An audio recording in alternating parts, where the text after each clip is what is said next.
Bu hayot komediya, kim uchun tragediya. Hech narsa komediya, hech narsa komediya.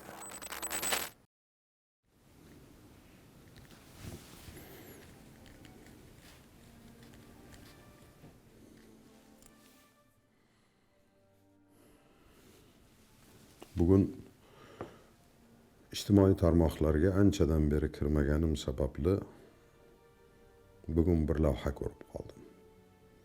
Ilmiy ishim sababli ijtimoiy tarmoqlarga deyarli kirmayman. Ammo bu lavhani ko'rgandan keyin ba'zi bir fikrlar keldi. Siz bilan bo'lishgim keldi. Jean-Jacques Rousseau o'zining Tazarru Ispirit asarida bir malika haqida so'z yuritib, u oddiy xalq non yeya olmayapti deb xalqning holini bayon etishganida non olisholmasa brioche, ya'ni pirojinni olishsin degan misolni keltiradi. Xalq ko'pincha bu malika Maria Antoinette bo'lgan deydi. Lekin men bunga o'xshagan holatni Tsin kitobi asarida ham o'qiganman.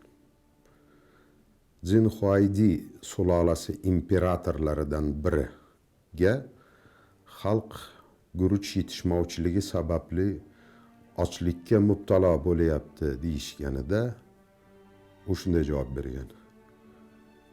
Guruch bo'lmasa, unda uning o'rniga go'shtli farsh yeyishsin deb aytgan. Aslida tarix bunday o'rnaklar bilan to'la. Non o'rniga bulochka, pirojnoy, guruch o'rniga go'shtli farsh, shakar o'rniga asal kabi. Gap bunday mantiqsiz va ahmoqona gaplarning kulguligida emas. Albatta bu kulguli gaplar. Ammo bu gaplar kim tomonidan aytilayotganiga qarab, kulguli gapdan Azroilning yaqinlashganini xabari kabi sovuq va achchiq gapga aylanishi mumkin. Bu misollar tarixda buyuk asarlarda nima sababdan tilga olingan? Hech o'ylab ko'rganmisiz? Nimani tushuntirmoqchi bo'lgan mutafakkirlar? Kuldirish uchun yozganmi? Yoxud bil'aks sovuq xabar yetkazish uchunmi? Aslida ikkisi ham emas. Mutafakkirlar bunday misollarni yagona holatni aniq tasvirlash uchun keltirganlar. Ya'niki boshqaruvdagi hukumatning oddiy xalqning oddiy muammolaridan nechog'lik xabarsiz, nechog'lik xalq realligidan, dardidan uzoqligini o'zbekcha qilib aytganda oyog'i yerdan qanchalik uzilganligini ko'rsatmoqchi bo'lgan xolos. Albatta ba'zi bir mutafakkirlar aytadiki, xalq hamisha o'zi loyiq bo'lgan hokimiyatga, hukumatga ega bo'ladi deb. Insonmiz, biz ham tafakkur qilamiz. Shu holatda o'zimiz haqimizda o'ylagim keldi-yu, bu qarorimdan voz kechdim.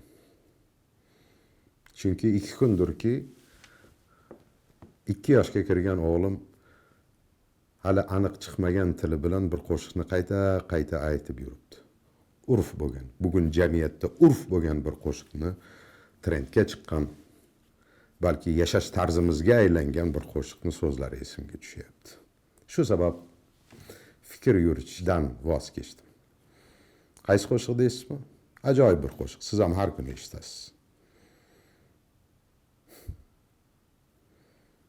Bu hayot komediya, kim uchun tragediya. Hech narsa komediya, hech narsa komediya. Vachachach, vachachach, vachachach. Omon bo'ling. Ko'p shakar yemang.